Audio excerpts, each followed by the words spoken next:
And now, it's time for another Dice Tower review with Tom Vasel.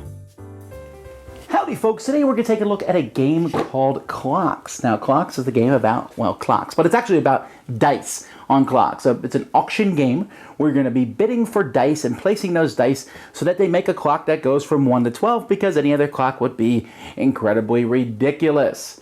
It's an interesting size box, lots of dice inside. Sounds good, let's check it out.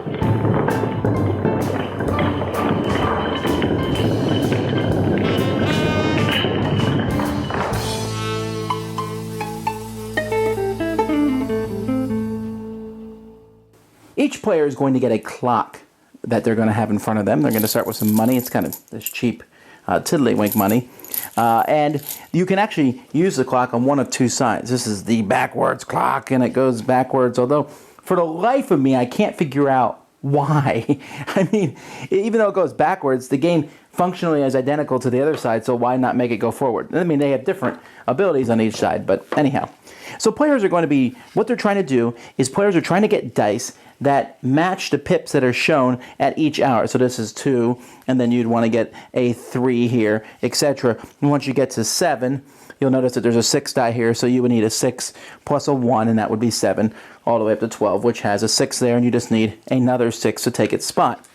Once somebody gets all those filled up, and they are the right matching numbers, the game will end, and that person will likely win. But the way that the game, you get points, you get a point for each number you have correct. Then you get bonus points for the number that you have in a row. So whoever has, finishes the whole board, if possible, will get 12 points. The game can also end if everybody gets 12 dice out there and they're not correct. But if someone gets all 12, they probably will win. You also get points for if you have one of each of the 4 colors out somewhere on the board, you'll get a bonus of 2 points. So how is all this done? Well, all these dice are going to go into a bag. And there's red, white, black, and gray dice. So you're going to place them in this bag. And at the beginning of each round, players are going to draw out a number equal to the players plus 1. So let's say I draw these 5 out.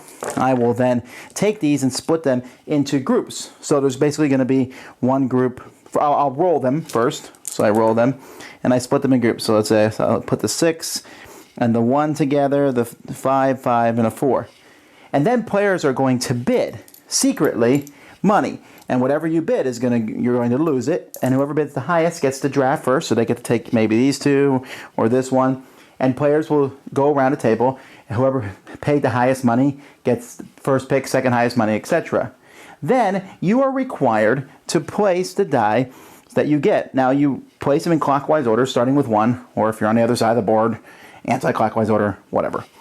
And then the next one here too. Now you can skip spots if you want to, but each spot you skip is going to cost you money equal to the pips that are on that spot. So this would cost me 2 to skip that. If I skip both of these, that would cost me 5 coins. So that can be pretty pricey to skip.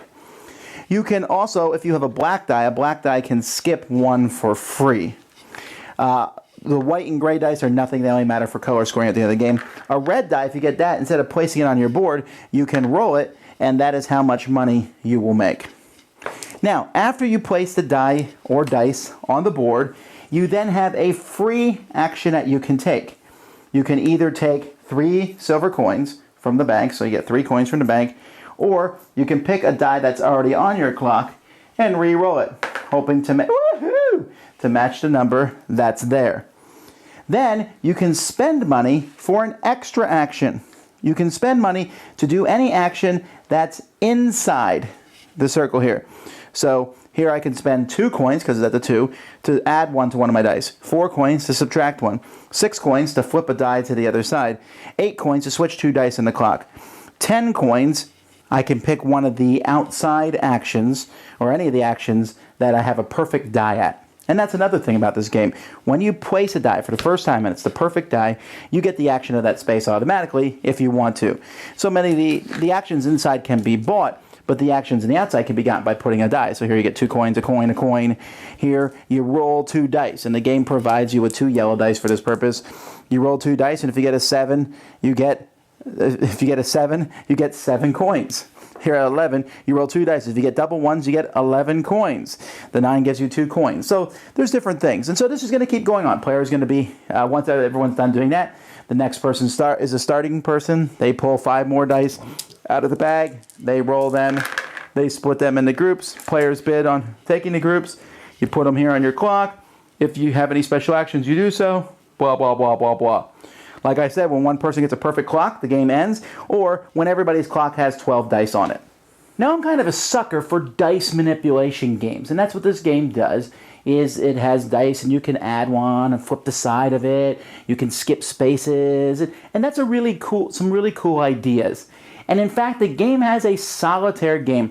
And I'm not a big fan of solitaire games, but I think the solitaire one here is interesting because that's essentially what the game feels like to me. It's a little bit of a puzzle to organize the dice on your clock.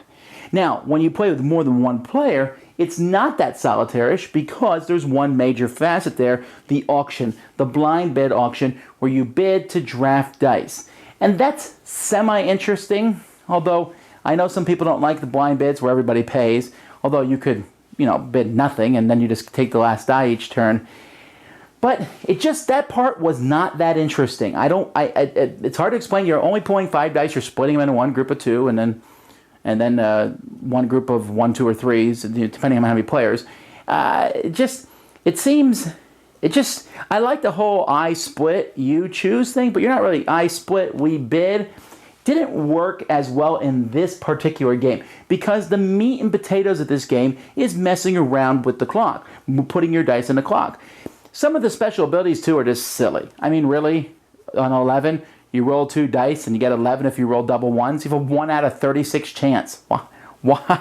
I don't get that. Don't get me wrong. I try to do it every chance I get and get excited. Come on, double ones. But really, a 7 is a much bigger chance, and even that's there. And that slight jumps of randomness, if you roll either one of those successfully, that gives you a huge cash influx in the game and can really change what up to this point was very thinky and very puzzly. And that's where clocks is for me. It's a bit of a puzzle. You're kind of playing and moving around, and what the other players, I worry about you at auction time, but other than that, whatever. And I believe that auction is there to tie several solitaire games together and doesn't work. I could see getting this, maybe playing with a couple players, but you know what? After playing it, the second game felt very similar to the first game. And then after that, it felt similar again, and I wasn't playing more than that. I wanted something more. It was a neat concept, but it feels like it's just shy of actually being a game. Some neat, I can move these dice around. Throwing one auction in might work for some games because auctions can be great, but in this time it didn't work. Dice Tower Judgment, cool idea, but a puzzle rather than a game. Thanks so much for watching the Dice Tower videos. Find more great videos and reviews as well as our top-rated audio podcast at Dicetower.com. You can also find other great shows at Dicetowernetwork.com. I'm Eric Summerer, and you've been watching The Dice Tower. The Dice Tower is sponsored by Cool Stuff Inc., where you can find great games for great prices. Cool stuff in stock. Check them out at CoolStuffInc.com. Die Schleusen werden geschlossen. Mach die Türe zu, du Sau.